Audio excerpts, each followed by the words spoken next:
જો હવે આગળ વિજયનગર શાળામાં ધોરણ 11 ફિઝિક્સ ચેપ્ટર નંબર 2 આગળ જોઈએ.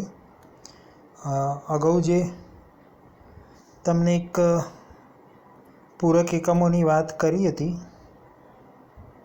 એમાં આપણે ખૂણાનો એકમ જે રેડિયન લીધેલો હતો ત્યારે મેં તમને કીધું હતું કે ડિગ્રી અને રેડિયન વચ્ચેનો સંબંધ પછીના તાસમાં બતાવીશું. એના માટે ખાસ અહીં જો હવે આ જે છે એ આપણું એકમ વર્તુળ,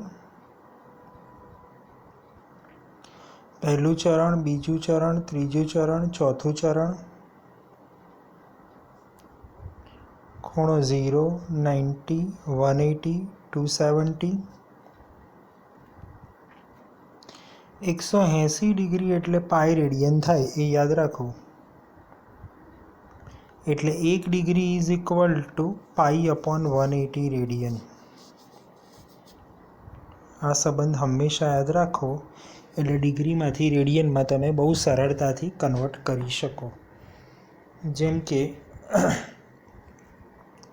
0 ડિગ્રી તો 0 રેડિયન, 90 ડિગ્રી એટલે 90 ઇન્ટુ પાઈ અપોન 180 એટલે પાઈ બાય 2 રેડિયન, 180 ડિગ્રી એટલે તો પાઈ રેડિયન ખબર જ છે, 270 એટલે પાઈ અપોન 180 ઇન્ટુ 270 એટલે 3 પાઈ બાય 2 રેડિયન,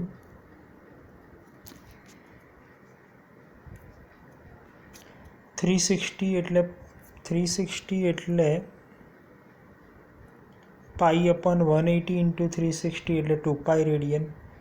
એ જ રીતે 30 ડિગ્રી એટલે પાઈ અપોન 180 ઇન્ટુ 30 એટલે પાઈ બાય 6 રેડિયન, 45 તો પાઈ બાય 4 રેડિયન, 60 એટલે pi by 3 radian.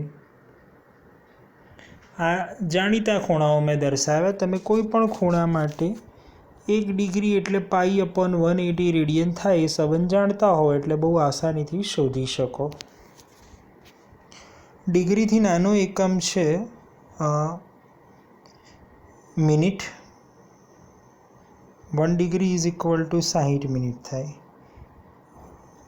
1 degree is equal to pi upon 180 radian એટલે કે 60 મિનિટ બરાબર પાઈ અપોન 180 રેડિયન.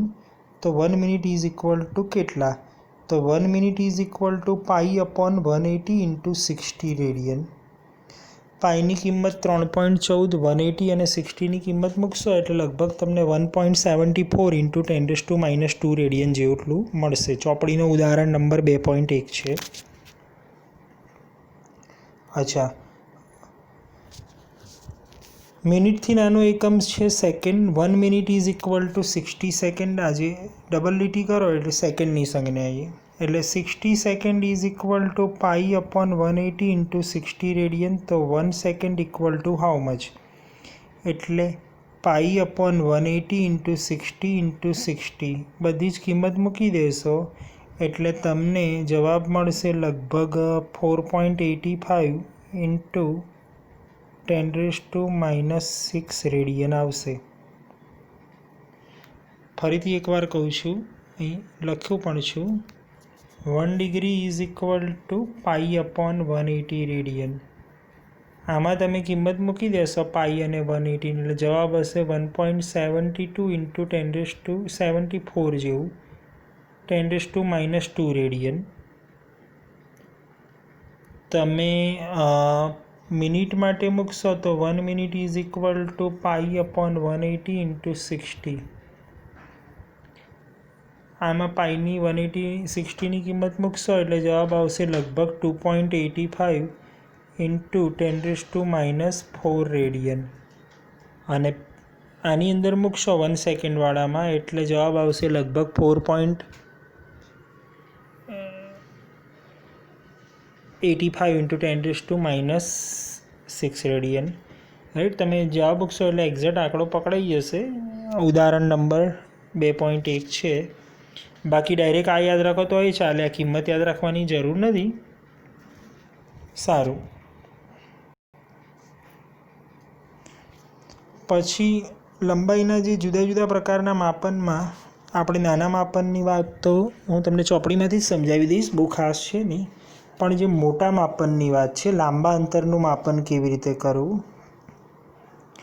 દાખલા તરીકે તમારે પૃથ્વી અને સૂર્ય વચ્ચેનું અંતર માપવું છે.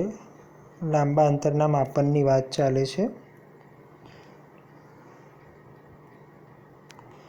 પૃથ્વી અને સૂર્ય વચ્ચેનું અંતર ધારો કે તમારે માપવું છે. તો એના માટે આવે છે દ્રષ્ટિસ્થાનભેદની રીત. દ્રષ્ટિસ્થાનભેદ શબ્દનો પ્રોપર મતલબ તો તમે જ્યારે લેબોરેટરીમાં જશો એટલે સમજશો, પરંતુ અત્યારે ટૂંકમાં એટલું કહી શકું કે કોઈ પણ વસ્તુને પ્રોપર રીતે બરોબર રીતે ફોકસ થાય એવી રીતે ગોઠવવી એટલે એનો મતલબ દ્રષ્ટિસ્થાનભેદ દૂર કર્યો કહેવાય. જો અહીં આ પૃથ્વી છે, માની લો એસ ફોર સન. પૃથ્વીના બે સ્થળોથી બે અવલોકનકર્તાઓ ટેલિસ્કોપ વડે સનને ફોકસ કરે છે. બંને એકબીજા સાથેના સંપર્કમાં હોવાના કારણે એકબીજાનો કેટલા અંશના ખૂણે ફોકસ કર્યો સૂર્યને એ કહી શકે છે, જેથી તમે આ ખૂણો જેને આપણે અહીં થીટા કીધો છે એ માપી શકો. આ પૃથ્વીનો વ્યાસ બી છે. એવું નહીં કે સૂર્યને જ લેવું, કોઈ ગ્રહ હોય દાખલા તરીકે ચંદ્ર તો પણ ચાલે. આ પૃથ્વી થઈ, આ બે સ્થળો, ત્યાંથી ફોકસ કર્યો આપણે ગ્રહને, પ્લેનેટને, આંતરેલો ખૂણો થીટા. પછી આપણે સૂત્ર લગાડવાનું છે, ધોરણ 10માં પણ હતું, લઘુવૃત્તાંશના ક્ષેત્રફળનું, જેને અહીં આપણે રેડિયનમાં ખૂણો ઇઝ ઇક્વલ ટુ ચાપ ભાગ્યા ત્રિજ્યા એટલે કે અંતર. અહીં તમારો રેડિયનમાં ખૂણો છે થીટા.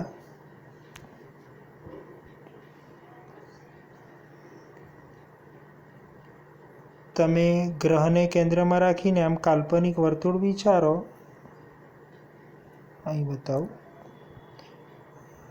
આને કેન્દ્રમાં રાખીને આમ કાલ્પનિક વર્તુળ વિચારશો તો આ ચાપ થશે, આ અંતર અથવા ત્રિજ્યા થશે. એટલે theta is equal to B upon D. જો તમારે બેની વચ્ચેનું અંતર શોધવું હોય તો D is equal to B upon theta. આ રીતે તમે શોધી શકો. અહીં તમને ચોપડીનું જ એક ઉદાહરણ મેં દર્શાવ્યું છે, ઉદાહરણ 2.3. એમાં તમને આંતરેલો ખૂણો આપ્યો છે, તમે રકમ જોઈ શકો છો ચોપડીમાંથી, 1 ડિગ્રી અને 54 મિનિટ. તમે તે એક એકમમાં ફેરવી નાખો એટલે મેં શું કર્યું, 1 ડિગ્રી એટલે 60 મિનિટ અને આ વધારાની 54 મિનિટ આમાં ઉમેરી દો એટલે 114 મિનિટ થશે. એને રેડિયનમાં કન્વર્ટ કરવું હોય તો 114 ગુણ્યા પાઈ અપોન 180 ઇન્ટુ 60 રેડિયન. આની કિંમત મૂકી દો જે લગભગ હતી 2.74 કેવું કાંઈ ઇન્ટુ 10⁻⁻4, અથવા તો કેલ્સી વડે કરી લેશો તોય કોઈ વાંધો નથી. સાદુરૂપ આપશો એટલે તમને આ મળી જશે, અથવા એમને એમ રાખશો અને છેલ્લે કિંમત મૂકશો તોય વાંધો નથી. વ્યાસ આપ્યો છે તમને પૃથ્વીનો 1.276 ઇન્ટુ 10⁻7 મીટર. તો મેં સૂત્ર લગાવ્યું D equal to B upon theta. આ બીની કિંમત મૂકી, theta 114 into pi upon 180 into 60 એટલે 180 ઇન્ટુ 60 ગયા ઉપર, એટલે 1.276, 18 છંક 108, 10⁻7 અને પેલા બે મીંડા એટલે 10⁹ થયું. સાદુરૂપ આપશો એટલે તમને આનો જવાબ મળશે 0.384 ઇન્ટુ 10⁹9 મીટર. જનરલી જવાબ 1 ડેસિમલ કટ કરીને લખવાનો રિવાજ હોય છે, એટલે આપણે 1 ડેસિમલ કટ કરીને લખીએ તો 3.84 ઇન્ટુ 10⁸ મીટર થાય. એટલે આ રીતે તમે લાંબા અંતરનું માપન કરી શકો. હજી એક એક્ઝામ્પલ જોઈએ, જે ટેક્સ્ટબુકનું ઉદાહરણ જ છે.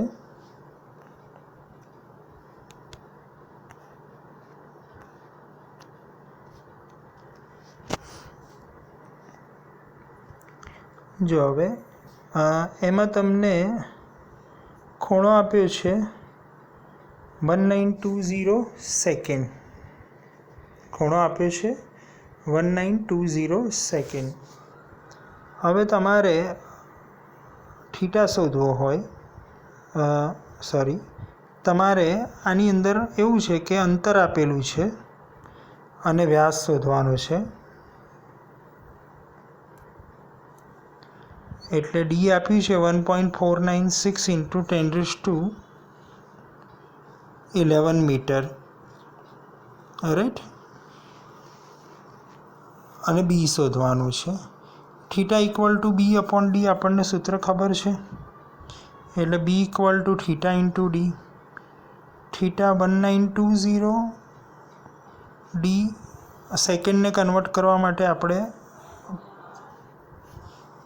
1 સેકન્ડ એટલે પાઈ અપોન 180 × 60 × 60 થાય ને, અથવા ડાયરેક્ટ તમે 1920 ઇન્ટુ 4.85 × 10⁻6 કરીને મૂકી દો તો એ ચાલે, અથવા તો અહીં કિંમત મૂકી દો બધી ભેગી એકસાથે અને પછી સાદુરૂપ આપશો તો એ આવી જશે જવાબ. એટલે આ રીતે પણ તમે નક્કી કરી શકો. પછી જુદા જુદા પ્રકારની આ ત્રુટિ વિશે આપણે ચોપડીમાંથી તો ડિસ્કસ કરીશું જ, જે બહુ ખાસ પરીક્ષાલક્ષી નથી એ. પણ પ્રયોગની અંદર જે સિસ્ટમેટિક ત્રુટિ જે છે એને આપણે દૂર કરવી હોય ગાણિતિક રીતે તો કઈ રીતે દૂર કરી શકાય અને એ ત્રુટિ કેટલા રીતની છે એ સમજીએ હવે. તો જો ગાણિતિક રીતે આપણે કોઈપણ પ્રયોગની ત્રુટિ કાઢી નાખવી હોય કંઈ પણ જાણ્યા વગર, બીજું કશું જ કોઈ ચર્ચામાં પડ્યા સિવાય, બાકી કેવી કેવી ત્રુટિ હોય શું છે એ તો બધું જોઈશું જ આપણે. પણ કોઈપણ વસ્તુ કોઈપણ પ્રયોગની અંદર સાધનની અંદર આપણને ત્રુટિ વિશે ટોટલી અજ્ઞાત હોઈએ અને તો પણ મેથેમેટિકલ વેમાં એ ત્રુટિ દૂર કરવી હોય તો કેવી રીતે કરી શકાય અને એના દાખલા એ આપણે જોઈએ. જો તો એ રીતે ત્રુટિ 3 પ્રકારની છે: નિરપેક્ષ ત્રુટિ, સાપેક્ષ ત્રુટિ, પ્રતિશત ત્રુટિ, એબ્સોલ્યુટ, રિલેટિવ અને પર્સન્ટેજ. દાખલા તરીકે તમે કોઈ પ્રયોગ કરો છો, સપોઝ સાદા લોલકનો આવર્તકાળ માપવાનો, તો એમાં તમને આવર્તકાળ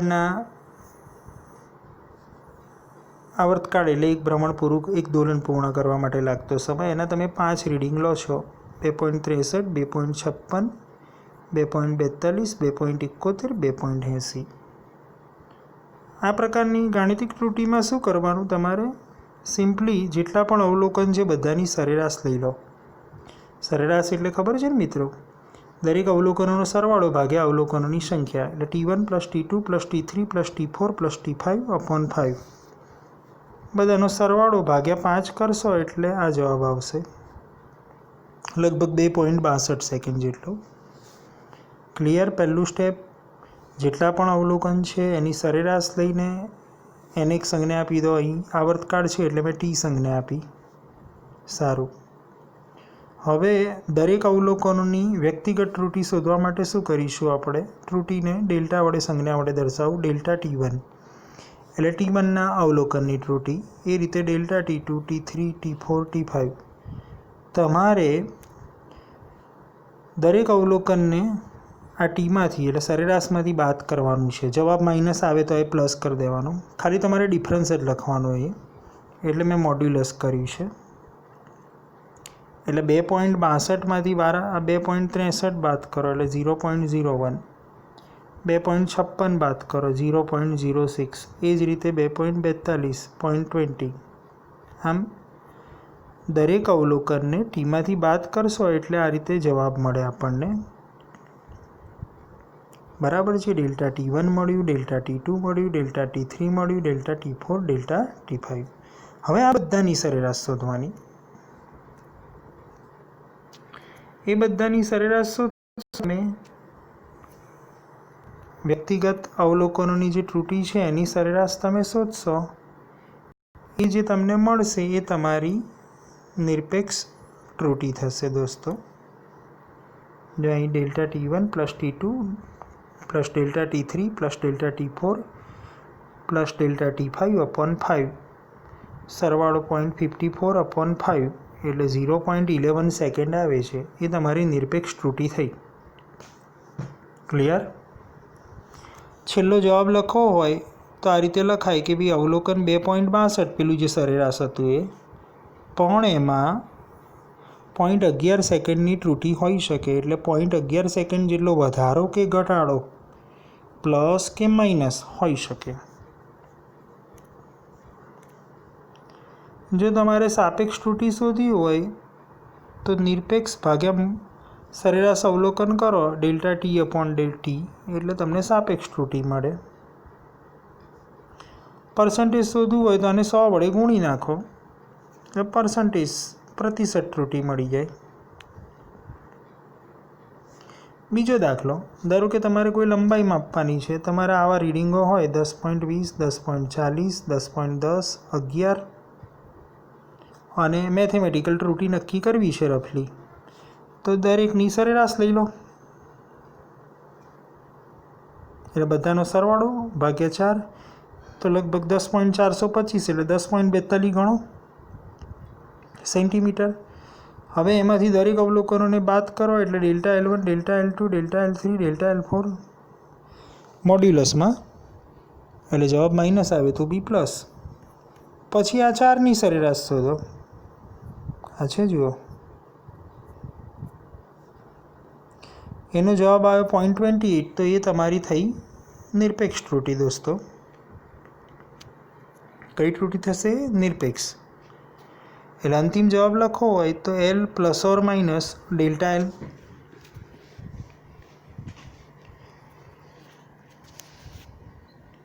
L છે 10.42 ± 0.28 સેન્ટીમીટર. એટલે આપણે એવું કહેવા માગીએ છીએ કે ભાઈ લંબાઈ અમે જે માપી એ 10.42 સેન્ટીમીટર છે, પરંતુ એમાં 0.28 સેન્ટીમીટરનો વધારો કે ઘટાડો હોઈ શકે, પ્લસ કે માઇનસ હોઈ શકે. આ 0.28 એ તમારી શું કહેવાય નિરપેક્ષ ત્રુટિ થશે. સાપેક્ષ ત્રુટિ શોધવી હોય તો નિરપેક્ષ ત્રુટિ ભાગ્યા સરેરાશ અવલોકન ΔL/L એટલે 0.28 ભાગ્યા 10.42 એટલે લગભગ થશે 0.026. એ થશે તમારી સાપેક્ષ ત્રુટિ. જો તમારે પ્રતિશત ત્રુટિ શોધવી હોય તો આજે 0.026 એટલે કે ΔL/L × 100 કરી દો. એ ટકામાં શોધાઈ જશે 2.6%. આ મેં તમને દાખલાના સંદર્ભમાં ગાણિતિક રીતે કોઈપણ પ્રયોગમાં આવતી ત્રુટિ કેવી રીતે નક્કી કરી શકાય એ સમજાવ્યું. એટલે તમે સાધન, પદ્ધતિ કે બીજી કોઈપણ પ્રકારની ત્રુટિ વિશે જાણી ન શકતા હોય ત્યારે આ મેથડ કારગત નીવડે. આનાથી રફલી અંદાજિત ત્રુટિ તમારી દૂર થઈ જાય. બરાબર છે? એટલે એક આપણે આજે જોયું ડિગ્રી અને રેડિયન વચ્ચેનો સંબંધ, થોડાક ચોપડીના ઉદાહરણ જોયા જેથી તમને ડિગ્રી અને રેડિયનના સંબંધો વિશે પાકી સમજ પડે. અને ખાસ વધારાની જે વસ્તુ જોઈ આ ત્રુટિ. બરાબર છે? એટલે અને ત્રુટિના દાખલા નિરપેક્ષ, સાપેક્ષ અને પ્રતિશત. તો આજે કંઈ થયું આજના તાસમાં અથવા અગાઉના એને ઘરે પ્રેક્ટિસ કરતા રહેજો મિત્રો. નમસ્તે.